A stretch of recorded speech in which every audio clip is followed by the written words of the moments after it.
Hello and welcome to another Sims 4 speed build. Today we are building a shipping container in Evergreen Harbor. I have not had the opportunity to play very much with Eco Lifestyle since I got it. I got it on a bundle and I'm not gonna lie, paranormal's kind of taking my attention, but I really was excited to have Eco Lifestyle. The build buy is great and I'm really excited to play with the world, to be honest with you. But I haven't yet, so all that is to say the screenshots are going to be a little bit weird, and obviously the grass is a little bit dead and things like that, unfortunately, because there's just a lot of pollution on the lot I picked. But to be fair, that kind of does work a little bit with what I was doing. We're building a shipping container home today. I wanted it to look very much like they stacked them on top of each other and then figured it out. It was kind of a fun, unique build because it's a fun, unique shape, and I wanted it to be a very open concept and very bright and airy. The only thing that proved to be just a bit of an issue, and knowing now how it does, was the doors are the same color on both sides, which made it just a little bit interesting for color and stuff inside, because like I wanted a hot pink shipping container, and so of course I had a hot pink, or I guess bubblegum pink door inside. I don't know if that would have changed my design too much, but it was something that I definitely had to like think about as I worked into. Also, as you may have seen up in the upstairs, I popped the roof on the red one and I tried to make it look like they filled it in with timber. The idea being like that they had wanted like windows. So that is open in there, although I do think I hung a downlight, so I'll have to fix that. But I wanted it to be really open and airy. I wanted it to look really kind of cool and quirky inside. Like, obviously, someone who owns a shipping container home is probably thinking outside the box. But I also wanted it to be completely functional and like a usable, playable home. It's 1 bedroom, 1.5 bath. Although saying it's 1 bedroom is kind of a little bit, it's kind of a loft space. You could turn it over, and honestly, you could get 2 bedrooms out of this. I just didn't. I could only see one sim living here, to be honest with you. But the upstairs could be like cordoned off better, where I think you could probably get 2 bedrooms. And the bathroom, the upstairs bathroom is also huge. And again, it doesn't need to be that big. I wanted kind of like a dramatic bathroom, but you could shrink it down and then have more space for other things. I think it would work out a lot better, as a family home that way without the dramatic bathroom. The downstairs is pretty open. I don't know if you could, oh yeah, maybe you could get like a bedroom downstairs, but I don't know, it would drastically shrink your living space. The kitchen cracks me up. The kitchen is probably one of my favorite kitchens, not because it's cute or anything, although it is cute.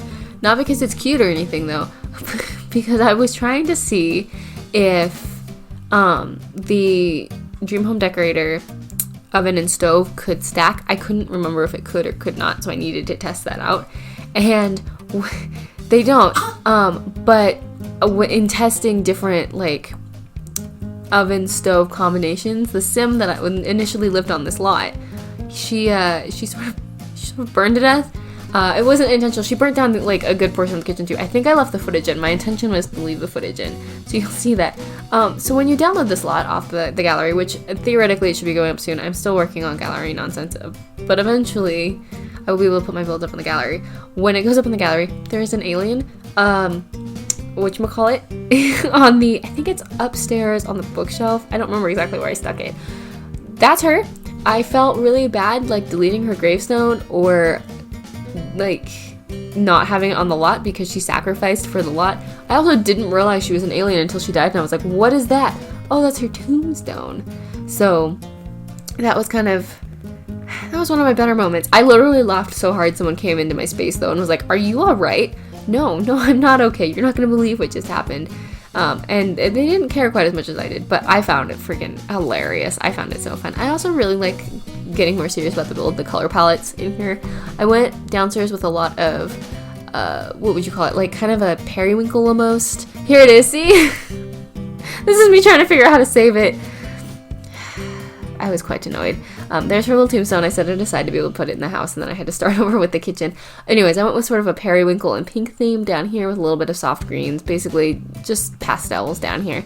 And then upstairs I went a little bit more with, I guess you could call them autumn tones. I did bring the blue back in a little bit, the sort of periwinkle, almost purple, but I went with more reds and like autumnal colors.